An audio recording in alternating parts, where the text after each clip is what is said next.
Assalamualaikum and a very good day. Before I begin, let me introduce myself. I'm an in-service English teacher and I have served for more than a decade now. I like to start with one simple question.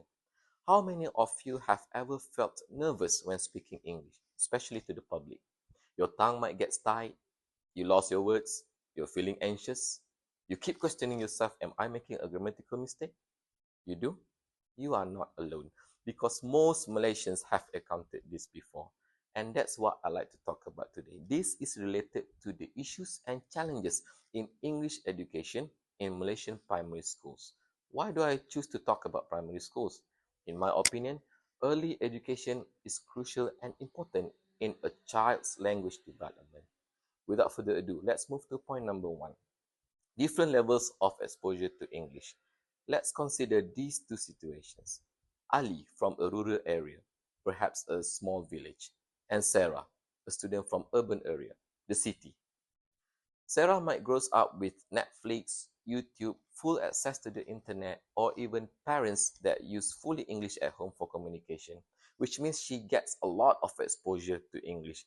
While on the other hand, Ali from the rural area, perhaps he only hears or engages with English in the classroom, few hours a week. So how can we expect these two students to achieve the same level of competency and fluency in English? No, we can't.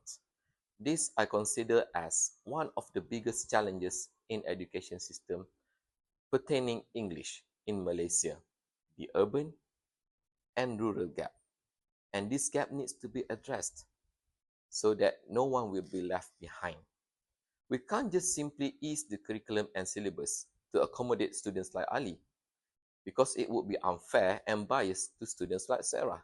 And I believe experts have done a lot of researches, a lot of studies, and they have taken into account a lot of factors to determine and decide that this is the most appropriate and suitable curriculum and syllabus at this moment.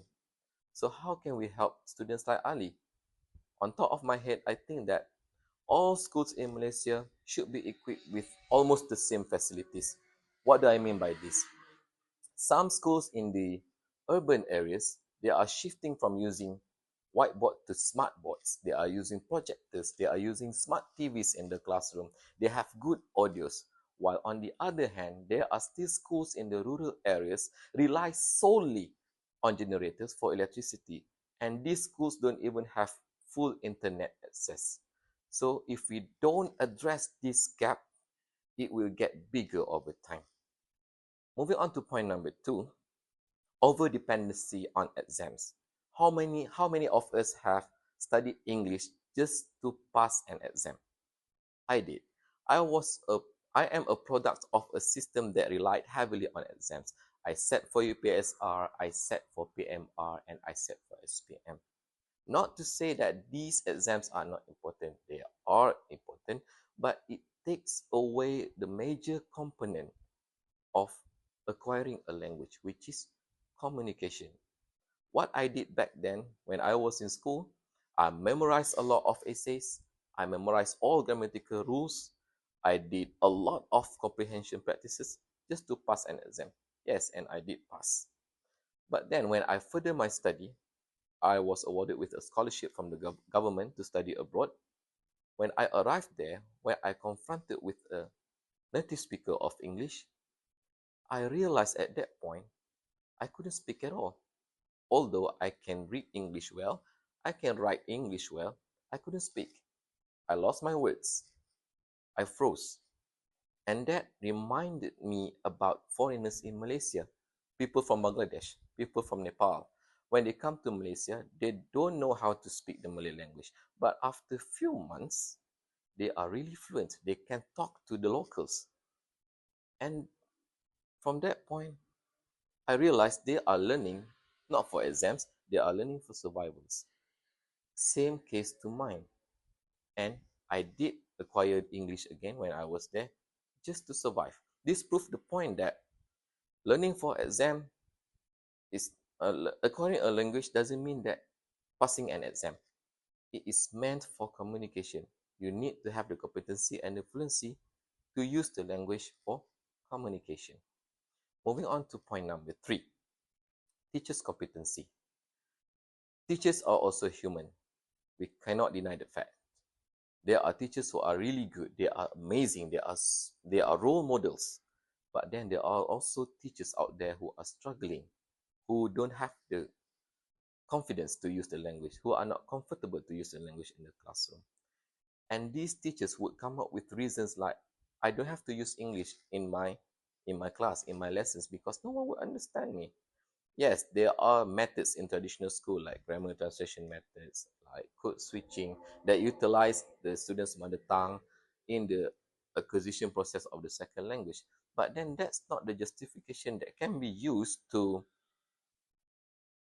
abandon English at all in an English classroom. I suggest that if we cannot use 100% English in the classroom, we take it down to 90%. If that is too high, take it down to 80 until you find a suitable level which is not too easy for the students but challenging enough to ensure that they learn something from the lessons, which prove the point that ongoing ongoing trainings or workshops are important for teachers to ensure that every teacher in Malaysia has the appropriate level of competency and fluency. Because I believe that a motivated teacher, a competent, a fluent teacher will result in effective English lessons. That's my third point. Moving on to the fourth point, which is the students' attitude and motivations. Some of you might have heard that, why do we have to learn English? We are Malaysians anyway. The most important thing is to learn the Malay language. Why do we have to learn this language, alien language brought by the colonizer? Yes, it was brought by the British, but you cannot deny the fact that English is the current lingua franca. You need to learn this language to be able to communicate at a global scale, right? If the students perceive this language, English, as a burden, trust me, the acquisition process would be really difficult. Let me share my experience. I have spent several years in a rural school, and I have confronted students who are not interested in English, who have a very low vocabulary set, and they don't have the competency, they don't have the fluency, and this kind of student can't even write one simple sentence for you. But then come Mobile Legends, which was a phenomena. I watched them play. I observed them. From the process, I noticed that these same students, they are learning the terms related to the language, to the games, such as match, turret, minion, marksman, tank, assassin, and so on, without having to translate these terms to their mother tongue, which is the Malay language. And that proves the point. In acquisition process, the right attitude, the right motivation play an important role. So all in all, these challenges are real. The different levels of exposure, the over-dependency on exams, teachers' competency, students' attitude and motivation. But these challenges are not barriers. They are actually opportunities. If we can narrow down the gap between the urban and the rural area, if we can move from focusing on exams to focusing to communication, if we can empower our teacher, and if we can boost our students' attitude and motivations in learning English, I believe that Malaysia can raise a generation that is truly bilingual, competent and fluent in the Malay language, competent and fluent in English. And all in all, that is all what we ever wanted. Malaysians, they are proud of their identity, and at the same time ready to connect with the world. With that, I thank you.